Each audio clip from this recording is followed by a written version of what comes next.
Hello everyone, मैं हूं शिवम द्विवेदी और आप देख रहे हैं अपना पसंदीदा चैनल ज्ञानोदय के गुरुजी। आज की इस क्लास में हम लोग क्या बात करने वाले हैं, सबसे पहले उसकी ही बात करें तो इस क्लास में आज आप 13.2 एक्सरसाइज की शुरुआत करने वाले हैं। इस क्लास में आज आप जितने भी क्वेश्चन इसमें पढ़ेंगे वो आपको स्क्रीन पर दिख गया होगा। और साथ ही साथ यदि आपने अभी तक हमारे पिछले वीडियोस को नहीं देखा है तो पिछले वीडियोस को आप देख सकते हैं, क्योंकि उनमें हमने आपको बहुत अच्छे क्वेश्चंस को बताया है। सारी एनसीईआरटी बुक के जितने भी क्वेश्चन हैं वो मैंने आपको सॉल्व करके दिए हैं। साथ ही साथ कुछ अलग से बुक के क्वेश्चन भी आपको मैंने सॉल्व करके दिए हैं। और आप यदि हमारे साथ साइंस भी पढ़ना चाहते हैं तो ऊपर आई बटन पर क्लिक कर सकते हैं, या फिर आप डिस्क्रिप्शन बॉक्स में जाकर हर एक प्लेलिस्ट को चेक कर सकते हैं। चलिए बिना देर किए क्लास को शुरू करते हैं और आपको बताते हैं कि 13.2 एक्सरसाइज का क्वेश्चन नंबर फर्स्ट आप किस प्रकार करोगे। आपको स्क्रीन पर दिख रहा होगा, क्वेश्चन में लिखा हुआ है एक ठोस एक अर्धगोले पर खड़े एक शंकु का आकार का है। इसका मतलब ये आपको नीचे एक अर्धगोला दिख रहा है, इसके ऊपर एक शंकु रखा हुआ है। ये कैसे है, क्या किया गया है उसकी बात करते हैं। तो यहाँ पर देखें तो ये एक अर्धगोला है और इस अर्धगोले के ऊपर एक शंकु को खड़ा कर दिया गया है। कुछ इस प्रकार इस अर्धगोले के ऊपर एक शंकु को खड़ा किया गया है। आप यहाँ देख रहे हैं कि कुछ इस प्रकार की एक आकृति बनेगी। यहाँ पर शंकु नहीं है, शंकु का थोड़ा सा ऊपर का हिस्सा मेरा गायब है। तो इतनी बात आपको अच्छे से क्लियर समझ में आ गई होगी। फिर उसके बाद लिखा है जिनकी त्रिज्याएँ कितनी हैं, एक जो है सेंटीमीटर है और शंकु की ऊंचाई है वो त्रिज्या के बराबर है। इसका मतलब इनकी जो त्रिज्याएं हैं वो 1 सेंटीमीटर है और जो शंकु की ऊंचाई है वो त्रिज्या के बराबर है। इसका ये मतलब हुआ ऊंचाई भी 1 ही सेंटीमीटर है, क्योंकि उन्होंने कहा है कि त्रिज्या जो है वो ऊंचाई के बराबर है। उसके बाद देखते हैं क्या लिखा है। लिखा इस ठोस का आयतन पाई के पदों में ज्ञात कीजिए। इसका मतलब पाई की वैल्यू हमें नहीं रखनी है, हमें पाई में ही आंसर अपना निकालना है। बहुत आसान क्वेश्चन है, चलिए इसे सॉल्व करते हैं। सबसे पहले हम लोग लिखते हैं कि आखिर हमें दिया क्या है, इसे समझें। तो ये हमारा अर्धगोला है, इसका कहीं ना कहीं केंद्र होगा। ये इसकी रेड लाइन से जो मैंने लाइन खींची ये इसकी रेडियस हो गई, जिसे अंग्रेजी में रेडियस और हिंदी में त्रिज्या कहते हैं। ये इसकी आर हो गई, ये हमने आर बना दिया यहाँ पर। उसके बाद ध्यान से देखें तो ये इसकी ऊंचाई हो गई, ये मैंने इसकी ऊंचाई बना दी, जिसको हम लोग एच से डिनोट करते हैं। उसके बाद इस क्वेश्चन में इन्होंने जो जो दिया था उसे लिख लेते हैं। इन्होंने हमें दिया था तो हम लोग यहाँ लिखेंगे दिया है। क्या दिया है? दिया है शंकु की जो त्रिज्या है वो दे दिया है। शंकु की त्रिज्या इन्होंने दी। देखिए क्वेश्चन बहुत आसान है, ये जब भी आएगा बहुत कम मार्क्स का होगा, लेकिन जब तक आप बेसिक कॉन्सेप्ट को नहीं पढ़ेंगे आगे के क्वेश्चन नहीं कर पाएंगे। तो शंकु की त्रिज्या हो गई। साथ ही साथ ये हमारा अर्धगोला बना है तो अर्धगोले की त्रिज्या लिख लेते हैं। अर्धगोले को अंग्रेजी में क्या बोलते हैं? हेमिस्फीयर बोलते हैं।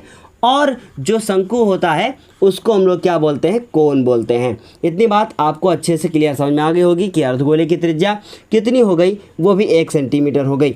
आप इसको 1 और इसको 2 मान सकते हैं। उसके बाद इन्होंने कहा है कि जो शंकु की ऊंचाई है, शंकु की ऊंचाई कितनी है, वो त्रिज्या के बराबर है। इसका मतलब जो शंकु की ऊंचाई है वो किसके बराबर है? त्रिज्या के बराबर है। इसका मतलब वो भी 1 सेंटीमीटर ही है। यहाँ पर H1 H2 लिखने की हमें आवश्यकता नहीं है, क्योंकि आपको पता है कि यहाँ पर अर्धगोले में कोई भी ऊंचाई नहीं होती है। जो ऊंचाई उसकी होती है वो त्रिज्या के बराबर ही होती है। इसका मतलब क्या हुआ कि शंकु की त्रिज्या पता है, अर्धगोले की त्रिज्या पता है, शंकु की ऊंचाई पता है। हमें आखिर निकालना क्या है? हमें निकालना है जो है ये ठोस जितना भी बना है इसका टोटल आयतन निकालना है। मतलब वॉल्यूम ऑफ सॉलिड, जो हमारी बॉडी दिख रही है आपको, वहाँ पे जो बनी है हमारी सॉलिड बॉडी उसका वॉल्यूम निकालना है, मतलब कि इसका आयतन निकालना है। तो आयतन निकालने के लिए क्या चाहिए? आयतन निकालने के लिए हमें दोनों के फॉर्मूले पता होने चाहिए। बहुत आसान क्वेश्चन है, करते हैं। सबसे पहले लिखेंगे यहाँ पर हल, और क्या निकालना है? ठोस का आयतन। तो लिखेंगे हम लोग यहाँ पर ठोस का आयतन, और ठोस के आयतन में किसका किसका आयतन जुड़ेगा? दोनों चीज़ें जुड़ेंगी। एक शंकु का आयतन जुड़ेगा, दूसरा जो नीचे अर्धगोला बना है उसका आयतन जुड़ेगा।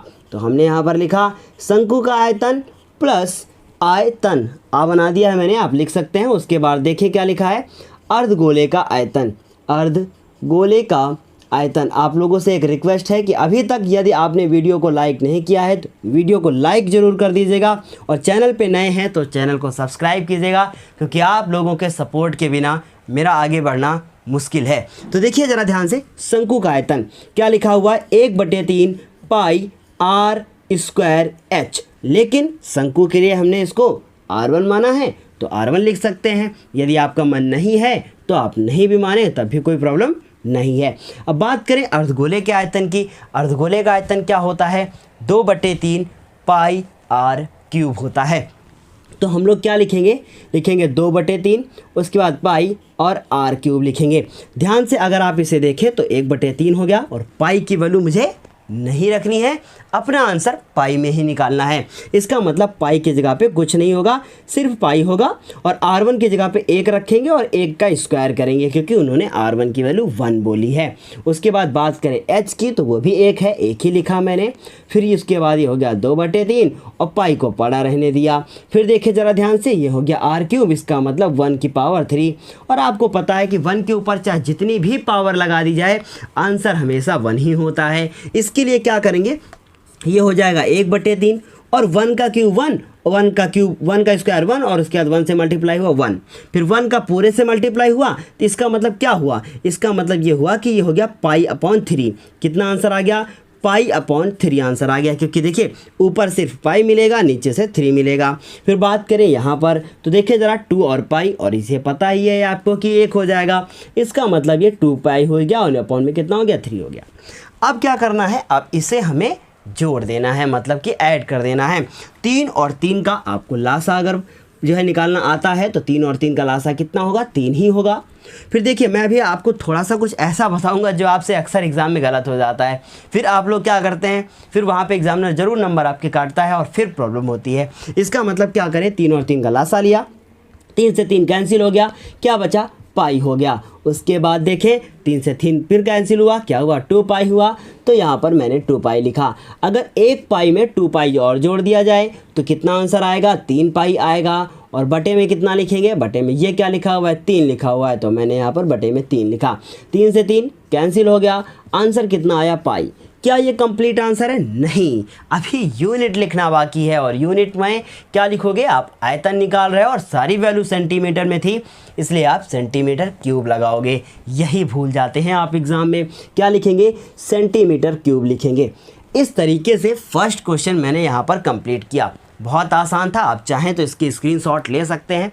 इससे ज़्यादा आसान क्वेश्चन आपको नहीं मिल सकता। अब बात करें कुछ अपने इम्पॉर्टेंट टॉपिक पे आते हैं और उसके बाद बात करते हैं। जल्द ही हम आप लोगों के लिए लाइव क्लास लेकर आने वाले हैं। संडे को आप लोगों के लिए एक लाइव क्लास होगी। उस लाइव क्लास में आप अपने डाउट्स पूछ सकते हैं। इसी संडे को हम आपसे ज़रूर मिलेंगे। टाइम हम आपको नेक्स्ट क्लास में बता देंगे या फिर आपको जल्द ही व्हाट्सएप ग्रुप के माध्यम से टाइम पता चल जाएगा। तो इसके लिए आप लोग तैयार रहें। रोज़ाना अब लाइव क्लास के माध्यम से आप लोगों को पढ़ाई जो है करने को मिलेगी। चलिए फिर इस क्लास में अब ये फर्स्ट क्वेश्चन कंप्लीट होता है। इस फर्स्ट क्वेश्चन के बाद अब हम बात करेंगे सेकंड क्वेश्चन की, जो कि आपको स्क्रीन पर अभी बस दिखने ही वाला है। जो आपको ये सेकंड क्वेश्चन स्क्रीन पर दिख गया है, क्या लिखा है इसमें, इसे एक बार पढ़ते हैं। बहुत आसान क्वेश्चन है। लिखा है कि एक इंजीनियरिंग के विद्यार्थी, ओहो, इंजीनियरिंग का विद्यार्थी है और उसका नाम क्या है, रचेल। रचेल नाम है उसका, से एक पतली एल्युमिनियम की सीट का प्रयोग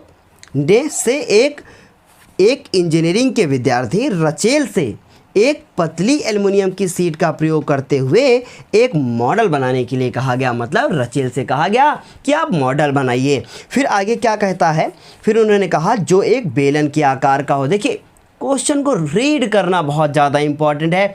जब भी आप क्वेश्चन को करें तो रीड बेहतर करें। अगर आपने रीडिंग गलत की तो आप क्वेश्चन को 100% गलत ही करेंगे और फिर उस समय अगर आपने ज़रा सा भी गलती किया क्वेश्चन को रीड करते टाइम तो आपका 15 मिनट, 20 मिनट, 30 मिनट बर्बाद हो सकता है।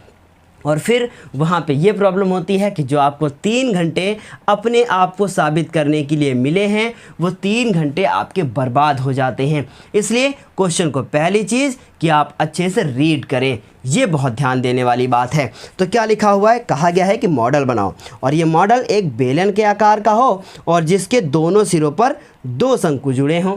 इसका मतलब इनसे बोला गया है कि एक ऐसा मॉडल बनाइए, मेरी बात ध्यान से सुनिएगा, एक ऐसा मॉडल बनाइए कि इसमें क्या हो कि एक ऐसे बीच में बेलनाकार भाग हो ऐसे, और इसके दोनों तरफ 2 शंकु हों।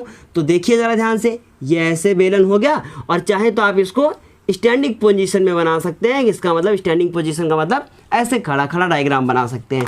उसके बाद ये क्या हो गया, ये इसमें इधर भी कोण एक निकली है और इधर भी एक कोण निकली है, कुछ कुछ रॉकेट जैसी लग रही है। फिर आगे देखते हैं क्या कहा गया है। फिर कहा गया है कि दोनों सिरों पर 2 शंकु जुड़े हों।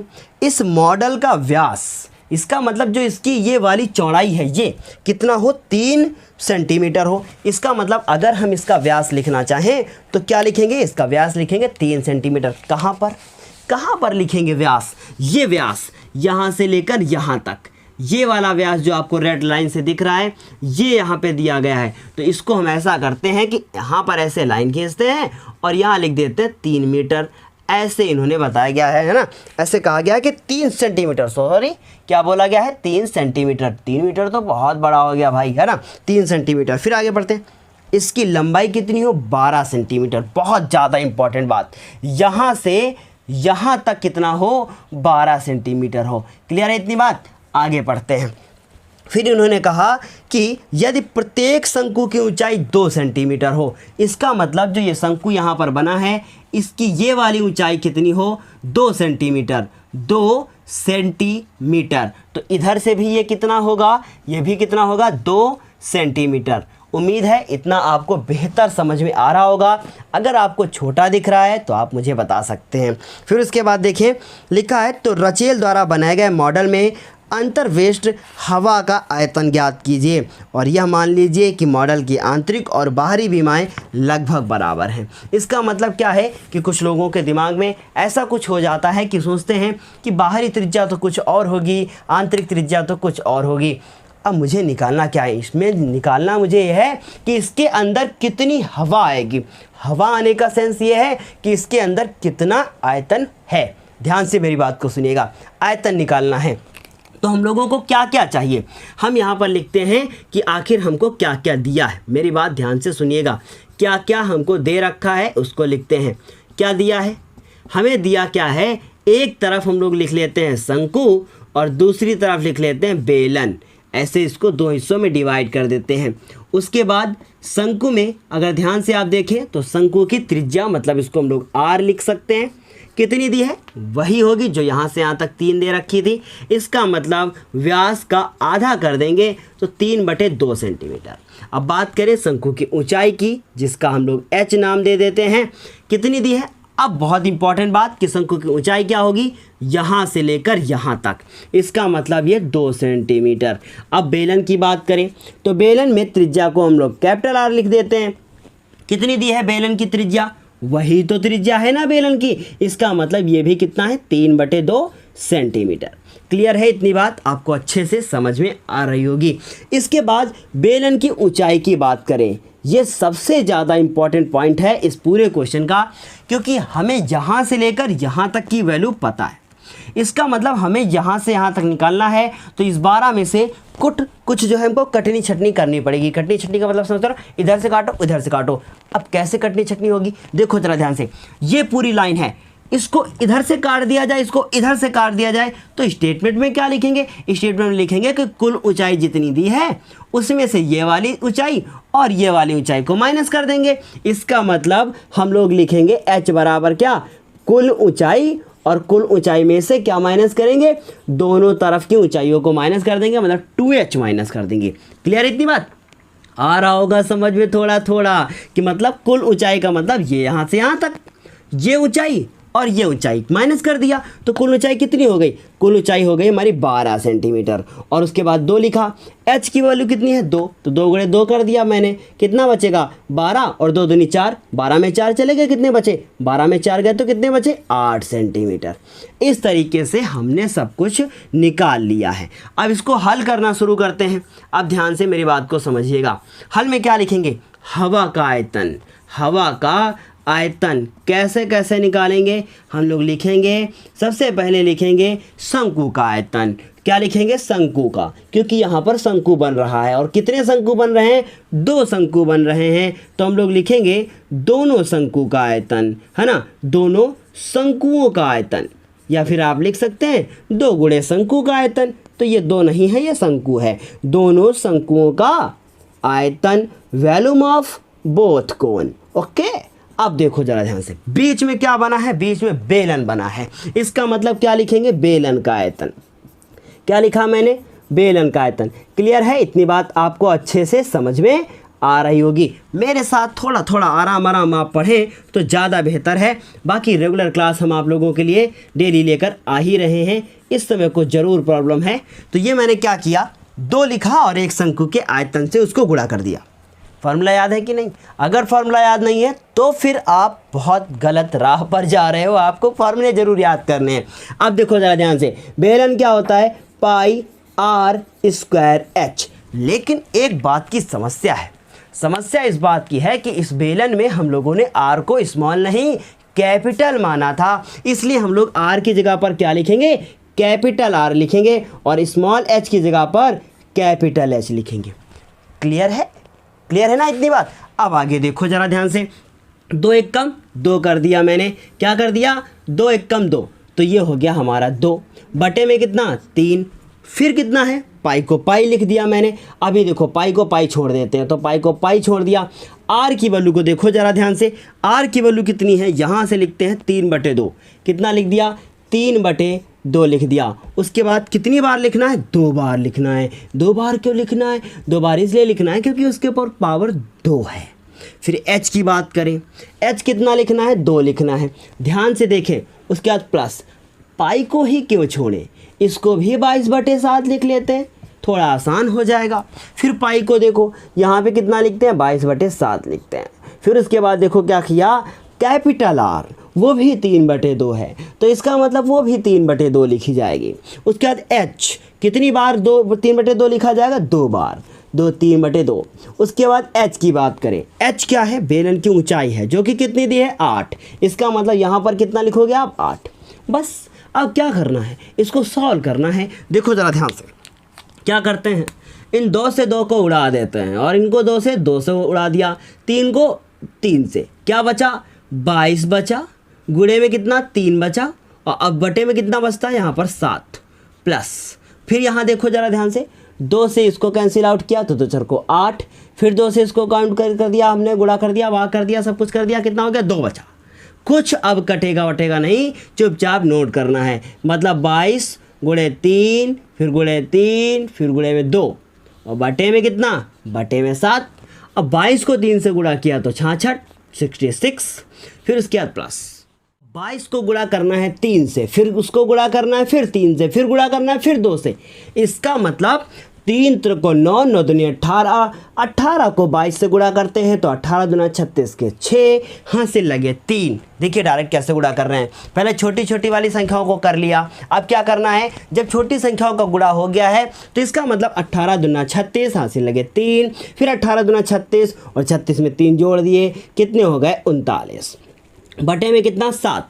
अब इनको जोड़ लेते हैं, 6 और 6 12 के 2, हासिल लगे कितना 1, 9 और 6 15 और एक हासिल जोड़ दिया 16, उसके बाद हासिल कितना हुआ 1। अब क्या हुआ 3 और 1 1 4, 462 बटे कितना हो गया 77। अब देखिए इसे कैंसिल आउट करना है तो 7 एक कम 7 और 7 छंग 42। अब कितना बचा 4, फिर 7 छंग 42। इसका मतलब मेरा आंसर कितना आ गया 66 सेंटीमीटर क्यूब आंसर आ गया है। इस तरीके से ये सेकंड नंबर क्वेश्चन भी क्या हुआ, कंप्लीट हुआ। उम्मीद है आपको अच्छे से क्लियर समझ में आ रहा होगा। अगर कोई डाउट है तो संभाल कर रखें, संडे इंतज़ार करें, बिल्कुल बताया जाएगा। देखिए अब ये क्वेश्चन नंबर 2 आप इसका स्क्रीनशॉट ले सकते हैं। इसके बाद बात करते हैं क्वेश्चन नंबर 3 की। जो आपका क्वेश्चन नंबर 3 है वो थोड़ा सा घुमा फिरा कर आपसे पूछा गया है और मोस्ट इम्पॉर्टेंट क्वेश्चन है। ये गुलाब जामुन रसगुल्ला वाला क्वेश्चन ना, ये बहुत तंग करता है आपको एग्ज़ाम में। अक्सर ये पूछ लिया जाता है और उसमें आपको समझने में बहुत बड़ी प्रॉब्लम होती है, क्योंकि आपको पता है कि जब भी ये क्वेश्चन हम लोग करते हैं, अगर आपने इससे पहले ये क्वेश्चन किया है तो आपको प्रॉब्लम ज़रूर हुई होगी। तो क्या लिखा हुआ है क्वेश्चन लिखा है कि एक गुलाब जामुन में उसके आयतन के लगभग 30% चाशनी होती है। मतलब एक गुलाब जामुन है, उसका जितना भी आयतन है उसके आयतन की उसमें 30% जो है उसमें चाशनी है। चाशनी तो आप जानते ही होंगे कि चाशनी का मतलब क्या हो गया कि उसमें कितना जो है शक्कर का घोल है, होता है ना, आपने तो देखा ही होगा गुलाब जामुन। उसके बाद देखें फिर लिखा हुआ है कि 45 गुलाब जामुनों में लगभग कितनी चाशनी होगी। जो नीचे आपको डायग्राम दिख रहा है उससे हमको पता करना है कि जो हमारे 45 गुलाब जामुन है उसमें कितनी चाशनी होगी। एक गुलाब जामुन में कितनी चाशनी है, उसके आयतन की 30%। इसका मतलब 45 गुलाब जामुनों का आयतन अगर निकाल लें और उसका 30% निकाल लें तो इससे आंसर हम लोग का जो है आ जाएगा। क्या कहेंगे, हम लोग क्या करें कि 45 गुलाब जामुनों का आयतन निकाल लें। उसके बाद फिर क्या करें, फिर उसके बाद हम लोग उस 45 गुलाब जामुनों के आयतन का 30% निकाल लें तो हम लोगों को चाशनी पता चल जाएगी। चलिए जो जो हमें दिया है उसे लिखते हैं। हमें क्या क्या दिया है आगे पढ़ते हैं।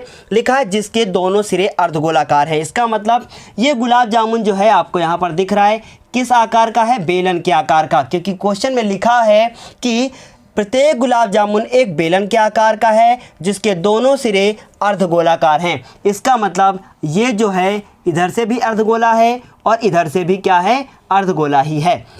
इसके बाद अगर ध्यान से देखें तो इन्होंने कहा है कि इसकी जो लंबाई है वो कितनी है, 5 है। इसका मतलब इसकी टोटल लंबाई यहाँ से लेकर यहाँ तक जो दी है वो इन्होंने दी है 5 सेंटीमीटर। तो यहाँ से यहाँ तक 5 हो गई। उसके बाद इन्होंने इसका व्यास भी दिया है। व्यास दिया है इन्होंने 2.8 सेंटीमीटर। इसका मतलब ये हो गया 2.8। अगर आप ध्यान से देखें तो ये इसका इतना क्या हो गया, ध्यान से मेरी बात को फिर से सुनिएगा। ये इस प्रकार का यहाँ पर एक ये बेलन हो गया। इस बेलन के इस तरफ ये बेलन मतलब जो हमारा गुलाब जामुन है और इसके इस तरफ ये इस तरह से ऐसे गोल है, ठीक है। अगर ये बड़ा होता बेलन थोड़ा सा मोटा तो ये एडजस्ट जो है हो जाता। इसका मतलब क्या, कुछ इस प्रकार की आकृति है।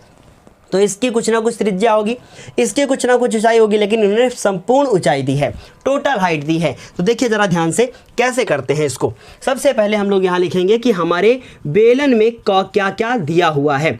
बेलन की बात करें त्रिज्या की, तो त्रिज्या क्या होगी, ये जितना ये दिया है इसका आधा होगा। इसका मतलब 2.8 का हम लोग आधा कर देंगे तो कितना आ जाएगा, आपको पता है 1.4 सेंटीमीटर आ जाएगा। उसके बाद देखें बेलन की ऊंचाई, तो बेलन की ऊंचाई कितनी दी है, देखिए बस यही इंपॉर्टेंट बात है। ये मेरी कितनी है, ये मेरी यहाँ से यहाँ तक 5 है। अगर यहाँ से यहाँ तक 5 है इसका मतलब कि अगर इसको मिला दिया जाए तो इस वाली दूरी को, जो ये वाली हमने बनाई, और इस वाली दूरी को, इन दोनों दूरियों को अगर 5 में से घटा दिया जाए तो हम लोगों की बेलन की जो ऊंचाई है वो पता चल जाएगी। इसका मतलब क्या हुआ कि हम लोग इधर ये वाली दूरी और ये वाली दूरी, लेकिन ये दूरी होगी क्या, आपको पता है कि जो दूरी ये होगी वही दूरी ये होगी, क्योंकि ये भी त्रिज्या है और ये भी त्रिज्या है।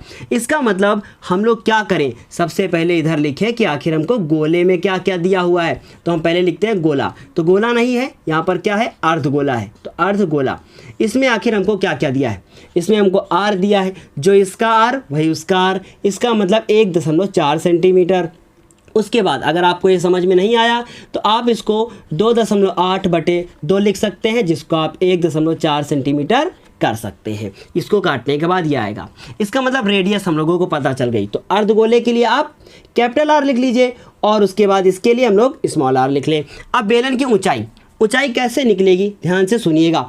हम लोग क्या करें, 5 में से इधर ये वाली और इधर ये वाली घटा दें। इसका मतलब 2 आर को घटा दिया जाए, क्योंकि ये भी त्रिज्या है इधर भी त्रिज्या है।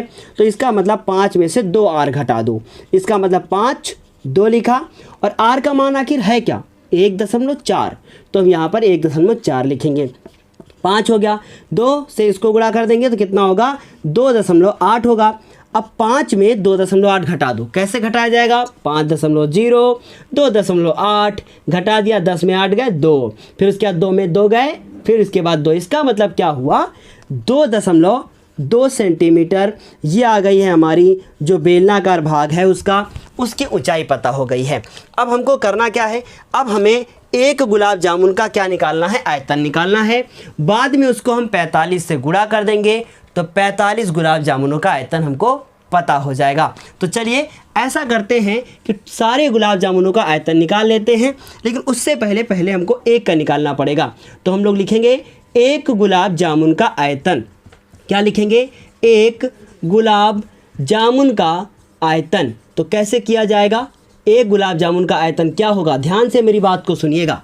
गुलाब जामुन में 2 चीज़ें हैं, एक है बीच में बेलन और इधर भी अर्धगोला और उधर भी अर्धगोला। इसका मतलब लिखेंगे बेलन का आयतन प्लस 2 गुणे अर्धगोले का आयतन। अर्धगोले को अंग्रेजी में क्या कहते हैं? हेमीस्फीयर, और बेलन को सिलेंडर कहते हैं। इसका मतलब हम लोग लिखेंगे यहाँ पर कि बेलन का आयतन, और बेलन के आयतन में क्या करेंगे? बेलन का आयतन, और बेलन के आयतन में हम लोग कुछ जोड़ेंगे। क्या जोड़ेंगे? 2 गुणे अर्धगोले का आयतन। अर्धगोले का आयतन। तो बेलन का आयतन क्या होता है? लिखते हैं उसका फॉर्मूला। आप लोगों को तो पता ही होगा, जल्दी जल्दी मुझे बताएं जल्दी से, क्या होता है बेलन का आयतन? सब लोग कमेंट करें। क्या होता है? पाई आर स्क्वायर एच होता है। क्या होता है? पाई आर स्क्वायर एच प्लस अर्धगोले का आयतन कितनी बार? 2 बार। तो 2, और अर्धगोले का आयतन क्या होता है? 2/3 पाई आर। तो यहाँ पर तो कैपिटल आर है तो हमने इसको कैपिटल आर कर दिया, और उसके बाद क्यूब। फिर देखो जरा ध्यान से, पाई का मान कितना होता है? 22/7। तो हम यहाँ पर लिख देंगे 22/7। उसके बाद देखें आर क्या है? त्रिज्या है, जो कि हमारी कितनी दी है? 1.4 का होल स्क्वायर। उसके बाद देखें एच की वैल्यू कितनी है? एच की वैल्यू है 2.2, तो हमने यहाँ पर लिख दिया 2.2। फिर उसके बाद प्लस 2 लिखा, तो 2 दूनी 4 कर दिया जाए, ये 4 बटे कितना हो गया? 3 हो गया। पाई की वैल्यू क्या होती है? 22/7, 22/7 लिखा। और आर की वैल्यू क्या होगी? फिर वही वैल्यू रखनी है 1.4। इसका मतलब यहाँ भी 1.4 का होल क्यूब। अब इसको अगर ऐसे कैलकुलेट करेंगे तो बहुत ज़्यादा टाइम लगेगा, लेकिन हम क्या करते हैं, इसमें कॉमन ले लेते हैं। इसका मतलब 22/7 को कॉमन ले लीजिए, और देखिए ज़रा ध्यान से, यहाँ पे लिखा है 1.4 का होल स्क्वायर, और यहाँ लिखा है 1.4 का होल क्यूब।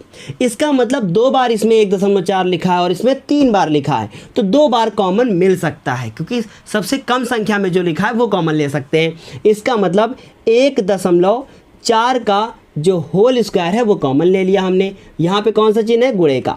उसके बाद देखिए अंदर क्या बचा? अंदर हमारा इसमें बचेगा 2.2, यही तो बचेगा ना। उसके बाद क्या बचेगा? ध्यान से देखिएगा, प्लस 4/3 बचेगा, और यहाँ से 1.4 एक बार और बचेगा, ऐसे बचा। अब उसके बाद देखिए ये 22/7 लिखा है, तो इसको हमने 22/7 कर दिया, और 22/7 को हम लोग 3.14 भी तो लिखते हैं, यहाँ पे 3.14 कर दिया, थोड़ा सा आसान हो जाएगा। उसके बाद देखो क्या किया, अगर ना करें ऐसा, हम लोग गुणा भाग करके सॉल्व करें तब भी हो सकता है। तो देखिए 22/7 किया, फिर 1.4 को हमने 2 बार लिखा। कितनी बार लिखा? 1.4 को 2 बार। पॉइंट हटाया, नीचे एक 0 बढ़ाया, इधर भी पॉइंट हटाया, यहाँ भी एक 0 बढ़ाया। उसके बाद देखिए ये गुणे का चिन्ह, ये हो गया 2.2। यहाँ भी आप चाहें तो 2 हटा के 0 बढ़ा सकते हैं, लेकिन ऐसे ही पड़ा रहने दो। 2.2 और प्लस इसको 4 से गुणा करो, तो 14 का 14, 14 दूना 28, 42 और 56। इसका मतलब 5.6 बटे में कितना? 3। उसके बाद देखो ये 7 एकम 7 और 7 दूनी 14। फिर उसके बाद देखिए ज़रा क्या होगा, फिर कुछ कैंसिल आउट होगा। 2 एकम 2, 2 पंची 10। उसके बाद फिर अभी होगा 2 से होगा 2 सत्ते 14 और 2 पंची 10। क्या बचा? यहाँ से मिलता है 22 लिखा, गुणे में हो गया 7 लिखा, और नीचे हो गया 5 गुणे 5, तो हमने 5 गुणे 5 लिखा। ठीक है। उसके बाद देखिए ये 2.2। अब इसको भाग करना शुरू करते हैं। देखिए ध्यान से, बहुत आराम से करेंगे। 3 एकम 3, तो मतलब एक बार में जाएगा, 2 बचेंगे, एक बार में जाएगा, फिर 2 बचेंगे। ध्यान से सुनिएगा, 3 एकम 3, तो मतलब हम कर ही देते हैं, 3 से किया मैंने, 3 एकम 3, 2 बचेंगे, पॉइंट लगाया, उसके बाद पॉइंट न मत लगाइए, यहाँ पे पॉइंट लगा दीजिए। फिर देखिए 3 बार 24, 8 बार में जाएगा, फिर कितना बचेगा? 2 बचेगा। फिर उसके बाद 0 लगा देंगे हम लोग, 3 कितना होगा 3 छंग 18, फिर बार बार यही आता रहेगा, तो मतलब 1.86 लिखा। अब इसमें से इसको जोड़ दीजिए, तो ये 22/7 हमें पता है 154 होता है, और पच्चम कितना हो गया 25 हो गया, गुणे ध्यान से देखिएगा इसको, ये 22 हो गया, तो मतलब ये 2.2 है, तो 2.2 लिखा, और उसमें से इसको जोड़ दीजिए 1.84 में, तो हमने लिखा 1.86 लिखा है, और 2.2 जोड़ दिया, तो यहाँ पर 0 लगा दिया जाता है ना। फिर 6 कम 6 हो गया, मतलब 606, 8 2 10, हासिल 1 हो गया, इसका मतलब 4.06, कितना लिख दिया 4.06। अब इसको डिवाइड करो, जितना आंसर आए इससे गुणा कर दो, है ना। क्या करें, 154 लिखा हुआ है, इसको 25 से डिवाइड कर देते हैं। अगर हम लोग 154 को 25 से भाग दे दें, भाग देना तो सबको आता होगा, आपका आंसर आएगा 6.16 और गुणे 4.06। अब इन दोनों को आपस में गुणा कर लें, इन दोनों को जैसे ही आपस में आप गुणा करेंगे तो आपका आंसर आएगा 25.0096, ये आपका आंसर आ जाएगा। ये मेरा क्या आया है, इतने सेंटीमीटर क्यूब एक गुलाब जामुन का आंसर आया है, मतलब एक गुलाब जामुन का आयतन कितना है। अब क्या करना होगा, हमें 45 गुलाब जामुनों का आयतन निकालना होगा। ये क्वेश्चन बहुत ज़्यादा इंपॉर्टेंट है, और जब भी आएगा पूरे 6 नंबर दे के जाएगा आपको, इसलिए इस क्वेश्चन को बहुत आराम से पढ़ना है। अब क्या करना पड़ेगा, हमें टोटल जो हमारे टोटल 45 गुलाब जामुन हैं उनका आयतन निकालना पड़ेगा। तो हम लोग लिखेंगे अतः 45 गुलाब जामुनों का आयतन, गुलाब जामुनों का आयतन। तो कैसे लिखेंगे, हम लोग इस आयतन को 45 से कर देंगे गुणा, तो क्या कर दिया जाएगा, गुलाब जामुनों का आयतन डैश, क्या लिखेंगे 45, यहाँ पे आप बराबर लिख के लिख सकते हैं 45 गुणे क्या, जितना मेरा आंसर आया है उतना, तो 25.0096। अब इसको आप गुणा कर लीजिएगा, मान लीजिए आपने इसको इससे गुणा किया तो आपका आंसर आएगा 1125.432, लगभग इतना आंसर आ जाएगा। ठीक है, इसके बाद आपका 0 भी आएगा, वो कि जो कि क्या होगा, क्योंकि यहाँ पर 4 अंक है, इतना आंसर आपका आएगा। उसके बाद हमारी बात को ध्यान से फिर से एक बार समझें, ये 45 गुलाब जामुनों का आयतन है। अब हम लोगों को चाशनी निकालनी है, तो हम लोग लिखेंगे चाशनी का आयतन। चाशनी का आयतन क्या है, गुलाब जामुन का 30%, है ना, इसका 30%, तो लिखेंगे 45 गुलाब जामुनों के आयतन का कितना परसेंट, 30%। इसका मतलब 45 लिखेंगे, गुणे में 30 लिखेंगे, और परसेंट हटता है तो बटे में कितना आता है, 100 आता है। यहाँ 45 नहीं लिखेंगे, जितना भी आयतन था उतना लिखेंगे। तो आयतन कितना निकाला था, 1125.4320 का कितना परसेंट, 30%। इसका मतलब 1125, अब क्या करेंगे 0.4320 और गुणे का चिन्ह लगाएंगे, लिखेंगे 30, और बटे में क्या लिखेंगे, बटे में लिखेंगे 100। अब आपको पता है कि अगर हम लोग ध्यान से सुनिएगा हमारी बात को, इस 0 से इस 0 को काट दें तो कितना बचेगा, 1125.432, और इस 0 को लिखे या ना लिखे कोई फ़र्क नहीं पड़ता, लेकिन फिर भी हम लिख देते हैं, लिख दिया, और उसके बाद हमने इसको 3 से गुणा किया, बटे में कितना लिखा है 100 लिखा है, तो 10 बचेगा। इसको हम लोग अब 3 से गुणा कर दें, जब आप इसको 3 से गुणा करेंगे तो 300 हो जाएगा, फिर उसके बाद जो है लास्ट में आपका 3 दूना 6 आ जाएगा, 9 हो जाएगा, 2 आएगा, पॉइंट होगा, उसके बाद फिर कितना होगा, 6 लगा होगा, उसके बाद 7, क्योंकि आप इसको गुणा कर रहे हैं, फिर 3 गुणे कितना 3 हो जाएगा, बटे में कितना हो जाएगा आपका 10। अब 10 से इसको करना है भाग, जैसे ही आप इसको 10 से भाग करेंगे तो 3 3 7, उसके बाद देखिए 0.1 अंक इधर खिसक जाएगा, इसका मतलब 6 2 9 6 0 इतना आएगा। आपसे इस क्वेश्चन को पूछा गया था लगभग आयतन बताइए, तो अगर आप इसको लगभग देखें तो 337 से ये ज़्यादा है, लेकिन यहाँ पर क्या है 5 से ज़्यादा वैल्यू है, तो आप लिख सकते हैं इसको कि यहाँ पर लिखने के बाद आगे आप लिखेंगे कि लगभग कितना आएगा, लगभग हमारा आएगा 338 और सेंटीमीटर क्यूब, इतना लिखने के बाद ब्रैकेट में आप लिख देंगे लगभग। इस तरीके से इतना खतरनाक क्वेश्चन ये हमने आपको अभी बताया है, ये ऐसे ही क्वेश्चन को करना है, कम से कम 3-4 बार इसकी प्रैक्टिस कीजिएगा, उसके बाद इसे सॉल्व कीजिएगा। बहुत ज़्यादा कैलकुलेशन थी इस क्वेश्चन में, अब इसके बाद जितने भी क्वेश्चन हैं आसान हैं, समझने वाले हैं, अगर आप उनको समझेंगे नहीं तो प्रॉब्लम होगी। लेकिन एक क्वेश्चन अभी हम आपको और बताएंगे, इसके बाद क्लास को समाप्त करेंगे। आपको जो क्वेश्चन नंबर अब स्क्रीन पर दिख रहा है, ये क्वेश्चन नंबर कितना है? क्वेश्चन नंबर 4 है। पढ़ते हैं एक बार इसे। लिखा है एक कलमदान घनाभ के आकार की लकड़ी से बना है। किसके आकार की? घनाभ के आकार की लकड़ी से, जैसा कि डायग्राम आपको नीचे दिख रहा है। तो ये हमने एक घनाभ के आकार की एक लकड़ी का क्या बना दिया है? कलमदान बना दिया है। इस प्रकार ये एक कलमदान ऐसे बना दिया मैंने। इसके बाद इन्होंने कहा है, मेरी बात ध्यान से फिर से सुनिएगा, ये कलमदान बनाया। उसके बाद इन्होंने कहा है इसमें कितने गड्ढे हैं? इसमें जो है कलम रखने के लिए 4 शंक्वाकार गड्ढे बने हुए हैं, मतलब 4 गड्ढे बनाए हैं कुछ इस प्रकार से। और वो कैसे हैं? शंकु के आकार के हैं। मतलब ये क्या कर रहे हैं? खोद खोद के, ऐसे समझ सकते हैं आप कि पेंसिल को टिकाना है उसके ऊपर, तो मतलब उसमें पेंसिल में जो कटर जैसा छेद बनता है ना शार्पनर में, तो वो जो हमारा छेद बनता है उस प्रकार का शंक्वाकार छेद इसमें बना रहे हैं। फिर आगे इन्होंने कहा है घनाभ की विमाएँ दी हैं। तो पहले हम लिख लेते हैं कि आखिर हमें क्या क्या दिया है। हमें दिया है घनाभ की विमाएँ। घनाभ की विमाएँ का मतलब क्या होता है? लंबाई, चौड़ाई और ऊंचाई दी है, मतलब लेंथ, ब्रेथ और हाइट दी है। तो इसका मतलब जो एज सारे दिए हुए हैं, सारी साइड्स दी हैं, वो एल के बराबर कितना दिया है इन्होंने? 15 सेंटीमीटर दिया है, उसको मैंने लिख दिया।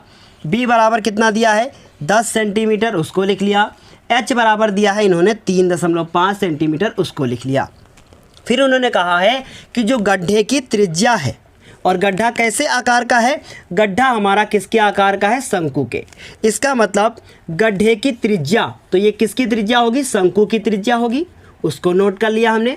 आर बराबर कितनी लिख ली मैंने? शंकु की त्रिज्या को इन्होंने दिया है 0.5 सेंटीमीटर।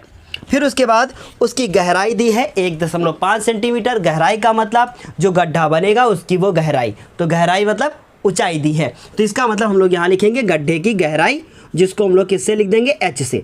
तो गड्ढे की क्या लिख देंगे हम लोग? गहराई। गहराई का मतलब एच, उसकी ऊंचाई। तो उसको कैसे लिखेंगे? ध्यान से सुनिएगा, कैपिटल आर कर देते हैं। तो कितनी दी है? 1.4 सेंटीमीटर। बहुत आसान क्वेश्चन है। लास्ट में हम लोगों से क्या पूछा है? लास्ट में कह रहे हैं पूरे कलमदान में लकड़ी का आयतन बताइए। इसका मतलब क्या किया है कि एक घनाभ है, उसमें 4 छेद हैं। घनाभ को अंग्रेजी में क्या कहते हैं? क्यूबाइड है, और उसमें 4 हमारे कोन के शेप के छेद बने हुए हैं। क्या करना पड़ेगा? घनाभ के आयतन में से उन छेदों को निकाल देना होगा। इसका मतलब घनाभ के आयतन में से शंकु के चारों जो हमारे शंकु के आकार के छेद बने उनका आयतन निकाल देना है। तो हम लोगों को यहाँ पर क्या लिखना है? लिखना है कलमदान का आयतन। बहुत आसान क्वेश्चन है। कैसे करते हैं? लिखेंगे कलमदान का आयतन। कलमदान का आयतन क्या लिखेंगे हम लोग? सबसे पहले लिखेंगे किसका आयतन? घनाभ का। घनाभ का आयतन लिख दिया मैंने, घनाभ का आयतन। और उसमें से क्या माइनस करना है? उसमें से 4 गुणे किसका आयतन माइनस करना है? शंकु का। शंकु का आयतन। शंकु क्यों? क्योंकि वो गड्ढे जो बने हैं वो शंकु के आकार के हैं। इसका मतलब शंकु का आयतन। उम्मीद है इतनी बात आपको अच्छे से क्लियर समझ में आ रही होगी। अगर आपने अभी तक हमारे पिछले वीडियोस को नहीं देखा है तो ऊपर आई बटन पर क्लिक करके आप पिछले वीडियोस को देख सकते हैं। अब देखिए घनाभ का आयतन। घनाभ क्या होता है? लंबाई गुणे चौड़ाई गुणे ऊंचाई होती है उसका आयतन 4। और शंकु का आयतन 1/3 पाई आर स्क्वायर एच होता है। अब देखिए ध्यान से, एल क्या है? एल तो यहाँ पर 15 दिया है, 15 लिखा। बी की वैल्यू कितनी है? 10 है, 10 लिखा। एच की वैल्यू कितनी है? 3.5। इस तरीके के क्वेश्चन होने चाहिए थे। इसमें हम लोग क्या करते हैं? आर स्क्वायर और एच को कैपिटल लिख लेते हैं। क्यों? क्योंकि देखिए ना, गड्ढे की गहराई इसको हम लोगों ने एच कैपिटल लिख लिया। ठीक है, एच कैपिटल। अब हम लोगों ने क्या किया? माइनस लिखा, तो 4 एकम 4, 4/3 हो गया। पाई का मान कितना रखना है? 22/7। और आर कितना था? 0.5। तो इसको कितनी बार लिख दिया? 2 बार लिख दिया, 4.5। और एच कितना था? 1.4। तो यहाँ पर लिख दिया हम लोगों ने 1.4। अब इसको नॉर्मली जैसे हम लोग सॉल्व करते हैं वैसे कर लिया जाए। देखिए ये पॉइंट हटेगा, नीचे 1 0 बढ़ेगा। इसका मतलब अगर आपको समझने में प्रॉब्लम है तो ये इतना लिखा रहने दीजिए, पहले नीचे लिख लेते हैं, उसमें कैलकुलेशन करेंगे। वरना कुछ लोगों को क्या होता है कि उसी में लिखा और उसी में सब कुछ कर दिया। क्या किया 3.5 और 4/3 गुणे 22 बटे कितना 7 और उसके बाद 0.5 गुणे 0.5 गुणे 1.4। क्या करें, पॉइंट हटाते हैं, एक जीरो नीचे बढ़ाते हैं, क्या होगा ये 10 से 10 पूरा का पूरा खत्म हो जाएगा। उसके बाद क्या होगा 15 गुणे 35 होगा। तो देखिए 15 को 35 से गुणा करते हैं तो 15 पचे 75 के 5 हासिल हुए 7। 15 तिया 45, 45 में 7 जोड़ दिए, 45 में जैसे ही आप 7 जोड़ेंगे कितना होगा 52 52। इसका मतलब इतना आ गया। ठीक है, 15 पचे 75 हासिल 7, 15 तिया 45 और 7 जोड़ दिए। अब इसको ज़रा समझ लेते हैं, इसमें कुछ करते हैं। 5 इसको मतलब हटाया, इधर हटाया, इधर हटाया, 0 बढ़ाया, 5 कम 5 5 दूनी 10, 5 कम 5 5 दूनी 10। फिर देखो 2 से काटा, 2 सत्ते 14 और 2 पंची 10। फिर 7 से 7 को उड़ा दिया। फिर क्या किया 2 से इस 4 को उड़ाया तो 2 हुआ और वो 2 से क्या हुआ, ये 2 से ये 2 उड़ा दिया। कुछ बचा, कुछ अभी बचा है। क्या बचा है, बचा है 22। फिर इधर कोई ऊपर बचा ना, सब खत्म। फिर देखो कुछ और नीचे बचा, 3 बचा, इधर क्या बचा 5। तो मतलब 3 गुणे कितना हो गया 5। इस तरीके से फिर से एक बार देख लेते हैं, सब सही है। 22 लिखा, फिर यहाँ पे ऊपर कुछ नहीं बचा, 5 और गुणे 3। इसका मतलब 525 में से 22 और उसके बाद ये कितना हो गया 5 या 15। अब कुछ बच्चे क्या करते हैं कि इसको सॉल्व करने के लिए पहले लासा वासा ले लेते हैं, मतलब एलसीएम एलसीएम लेके तब करते हैं। जब इतना नॉर्मल सा है कि आप इसको डिवाइड कर दो और डिवाइड करने के बाद जितना आंसर आए इससे माइनस कर दो, बस आसानी से हो जाएगा। वो क्या करना फालतू में एलसीएम लेके। तो 525 माइनस, अब देखिए 22 लिखा मैंने और इसको हमने 15 से डिवाइड करना शुरू किया तो 15 एक कम 15 हो गया, 7 हुए, पॉइंट लगाया, 0 बढ़ाया, 15 चौको 60 हो गया, 60 लिखा, फिर एक 0 बढ़ा दिया। देखिए ध्यान से, अब क्या किया मैंने, इसको हमने लिखा, कितना लिखा, एक 0 बढ़ाया, 15 छक्का 90 हो गया, 90 लिखा, फिर इस बार 6 6 6 आता चला जाएगा। इसका मतलब 1.46। अब इसको घटा दो, किससे घटाना है, 525.00 में 1.46 घटाना है। 10 में 4 गए, कितने हो गए, 10 में 6 गए, कितने हो गए 3 हो गए, है ना। 10 में 6 गए 4 बचे, 9 में 4 गए, कितने हो गए, 9 में 4 गए 5 बचे। फिर उसके बाद देखिए क्या होगा, 5 में से देखिए एक चीज़ और, अगर बार बार 6 6 6 6 आता जाएगा, थोड़ा सा समझा देते हैं, नहीं बच्चे कहेंगे मेरी को बुक से आंसर नहीं मैच कर रहा है, बार बार 6 6 6 6 आता जाएगा। इसका मतलब क्या होगा कि 5.2 525 और 1.4 और इसको 7 भी लिख सकते हो। लिख सकते हो कि नहीं लिख सकते हो, लिख सकते हो। इसका मतलब यहाँ पे आप 7 कर दो तो आपकी बुक से आपका आंसर मैच कर जाएगा। फिर 5 में 1 चला गया, कितना हो गया, 5 में 1 चला गया तो कितना बचेगा, 4 बचेगा। क्यों नहीं, लासा लिया था मैंने, इधर से एलसीएम लिया था। एलसीएम मतलब क्या बोलते हैं उसको, एलसीएम नहीं भाई, क्या लिया था मैंने, हाँ यहाँ से हम लोगों ने 1 ले लिया था उधार। क्या हुआ, 4 में से 1 चला गया, कितने बचे, 3 बचे, 2 बचे, 5 बचे। दिमाग नहीं काम कर रहा है, कितना बचा 523.53 523.53 और ये क्या है सेंटीमीटर, सेंटीमीटर क्यूब। इस तरीके से ये पूरा क्वेश्चन हमने यहाँ पर सॉल्व कर दिया। देखिए कितना मज़ेदार क्वेश्चन था। क्या किया, पहले घनाभ के आयतन में से चारों शंकुओं को घटाना था। बहुत आसान क्वेश्चन था ना, मज़ा आई कि नहीं। अब इस क्वेश्चन के बाद हम लोग फिर मिलेंगे कहाँ, अगली क्लास में। कौन से क्वेश्चन के साथ, 5 6 7 8 क्वेश्चन के साथ, और 13.2 खत्म। फिर 13.3 पढ़ लेंगे, 13.4 पढ़ लेंगे। 13.3 में बहुत ज़्यादा इंपॉर्टेंट क्वेश्चन है, उसके भी 2 पार्ट बनाएंगे, और 13.4 होगी उसका 1 पार्ट। इसका मतलब कल इसका पार्ट आएगा, 100% कल इसका पार्ट आएगा। ऑलरेडी आप लोगों के लिए रेडी है, इसलिए कल ज़रूर आएगा। चलिए क्लास को समाप्त करते हैं, अगली क्लास में फिर मिलते हैं एक नए वीडियो के साथ। और बेसब्री से मुझे भी इंतज़ार है कि आप लोग अब लाइक ज़रूर करेंगे, वीडियो को लाइक कीजिएगा, कमेंट कीजिएगा, और चैनल पे नए हैं तो सब्सक्राइब कीजिएगा। धन्यवाद।